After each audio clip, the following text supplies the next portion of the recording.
Prevent Blindness Focus on Eye Health podcast with host Christopher Hord and guest Ellen Gould. Our guest today is Ellen Gould. Ellen is a multi-talented artist, a performer, a writer, a songwriter, and composer, an Emmy Award-winning artist who is also a person with Stargardt disease. And we're going to talk to her about her very unique journey. Ellen, thank you so much for being on the podcast. Thank you, Chris. Thank you for having me. I'm really very happy to be here. Now, you have a very fascinating story. First of all, I'm going to ask you to tell people a little bit more about your work. The shows you do, as I've read about them, are very unique. Please tell us a little more about it. Was acting in other people's things, from public theater, if you know theater in New York, to Lincoln Center. But my vision, because of Stargardt's, was getting worse. And I hit a point where I wasn't working as much as I had been. And I, in fact, had an accident that gave me 3 months in bed. And I wrote my first solo musical at that time. I thought it was the total end of my career. Instead, that little show became kind of a cult hit in New York, and it got a rave review in the Times. And my career took a different turn, and so much more wonderful than anything I would have ever imagined.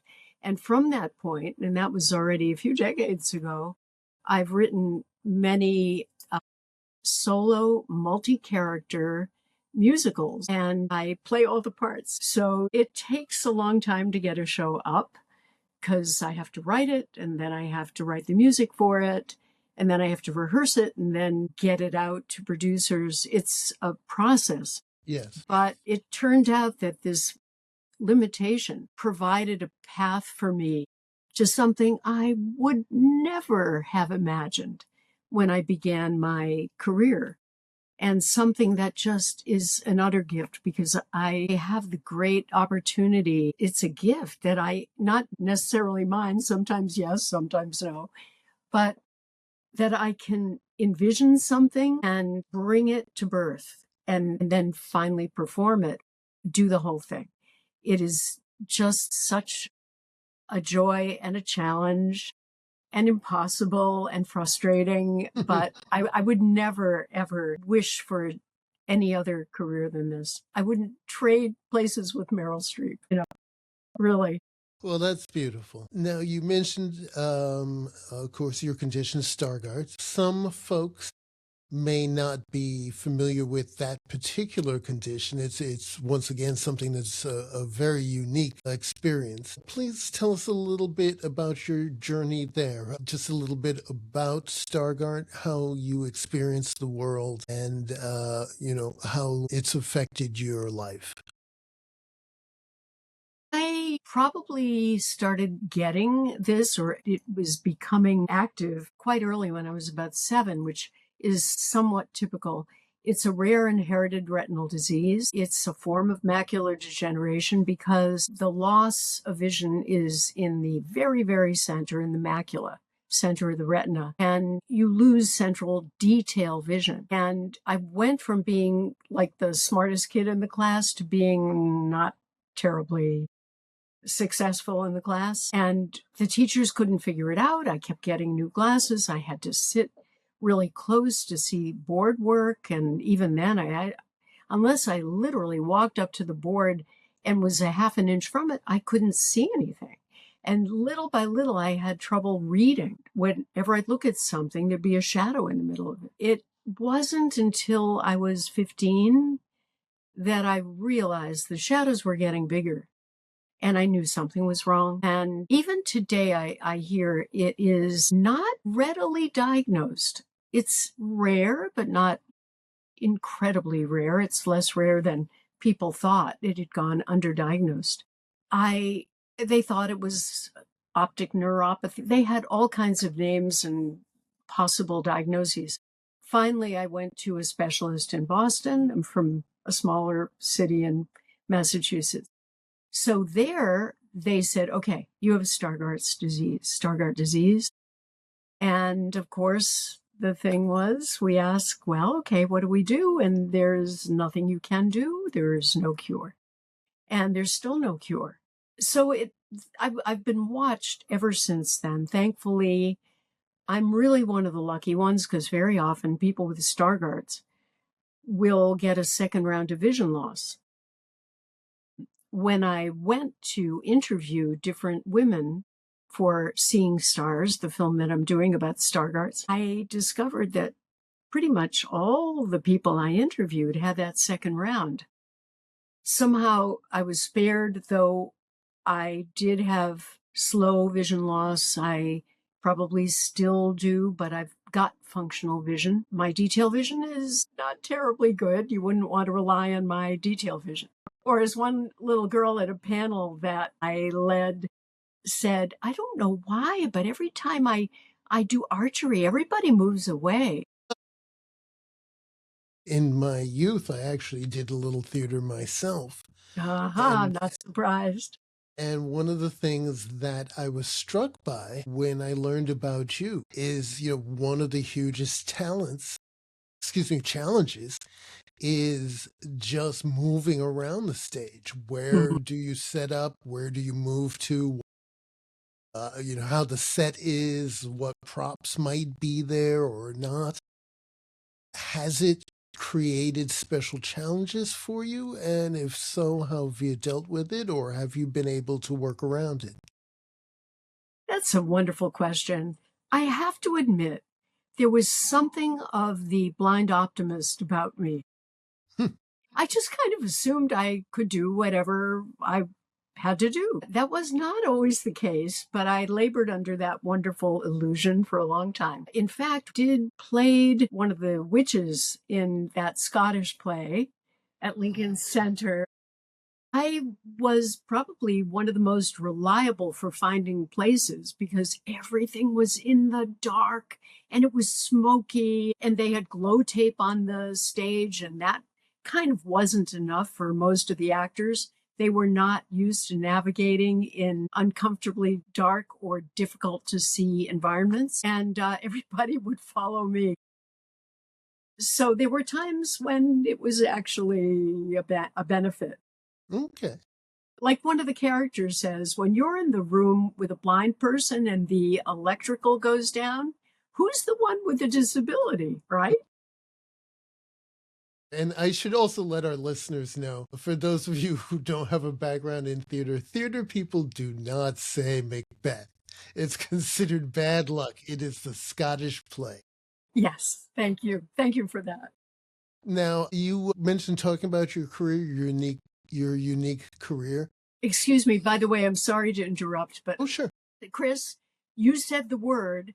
When we finish with this, you have to turn around 3 times and spit because you said it. That's true. I mean, you're not in a theater, so probably nothing will happen to you, but Better safe I than don't want, I sorry. don't want any. Yeah, exactly. Very good. Thank you for reminding me about that, in fact. But one of the things I did want to make certain to do, we're talking about your very unique career. You have been working on a project that is utterly unique, and especially considering some of the successes that you had, I think that our listeners might be quite interested in finding out more about that. Can you tell us a little bit more about the film that you're working on? Sure. This is the ultimate passionate project of my life because I'm finally getting to write about what I see or what I don't see, and to help tell the story of my sight. And this film, by the way, is called Seeing Stars. I found other women with vision like mine, interviewed them, got their stories, semi-fictionalized them, set them to music, and turned it into originally a stage play, which I thought would gather the interest of our community and would be a very small niche kind of thing. Well, it opened at a theater festival and there were about 130 shows, and more people kept coming to Seeing Stars. I was delighted. I was surprised. At the end, we won the top show of the entire festival. I was supposed to go to the West End to open it in the fall of 2020.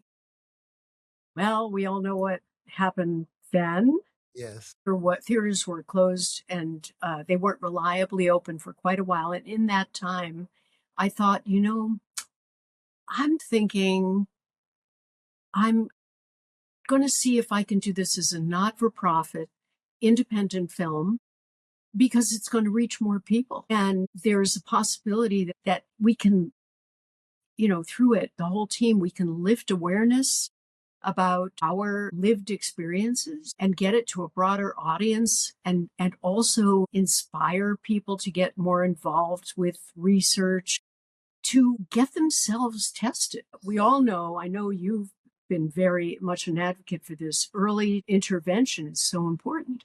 Yes. And also that a film would reach more broadly across all audiences, not just those who could afford a specialist, and would let them know that if their child is having problems, there may be something else going on besides the need for glasses.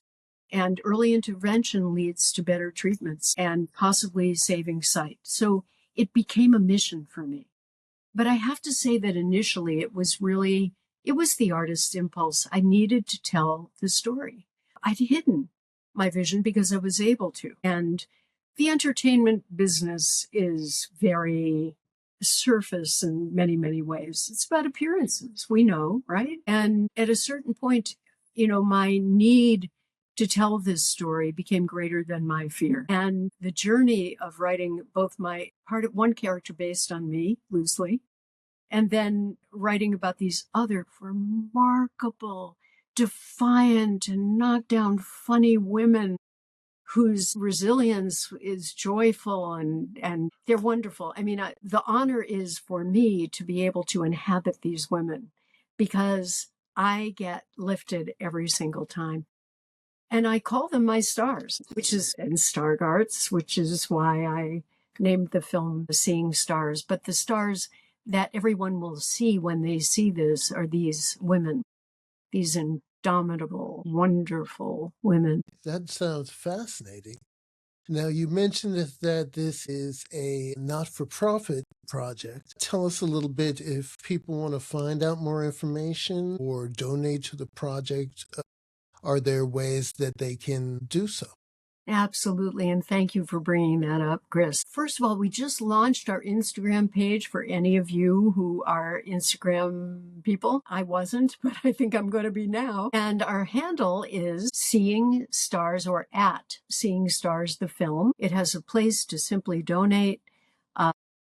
Donations of any size. I mean, really, this is a film for the community, by the community, and with the community.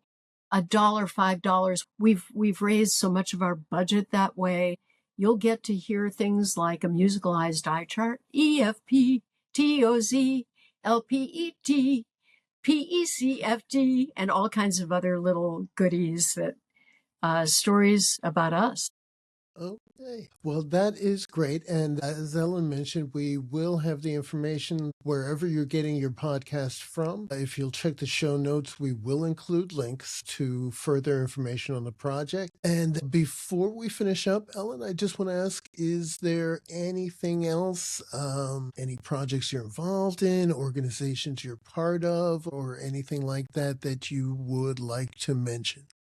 There are so many wonderful organizations who have been so supportive of me and of the film. Two of the early ones who have been massively supportive in every way, including financial support, which is critical for any art project, would be the Foundation Fighting Blindness, the Carroll Center.